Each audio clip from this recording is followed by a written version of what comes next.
O dakilang isang tao, basta't nakikinig siya sa'yo, sumusunod sa ipinagkakatiwala utos niya. Kaya makipagtulungan sa gawain, lalo't kalooban niya, upang ito'y magpatuloy na malangad-lang.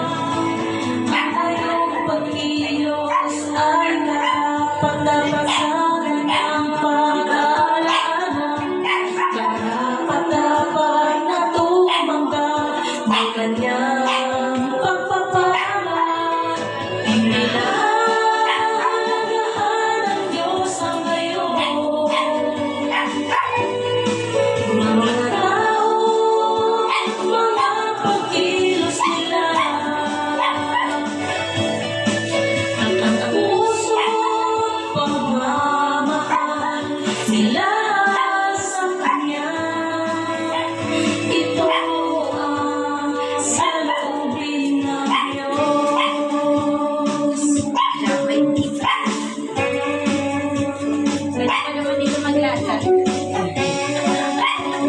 Pwede ba dito maglatag na ako? Nakikilatag. Okay na. May papagsagan na. Napakialam ang Diyos sa mahal o dakilang isang tao, basta't nakikinig siya sa'yo, sumusunod sa ipinagkakatiwala utos niya.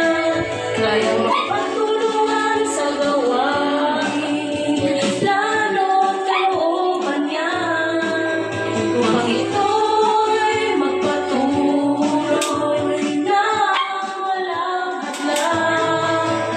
Ang gayong pagkilos ay karapat-dapat sa kanyang pag-aalaala, karapat-dapat na tumanggap ng kanyang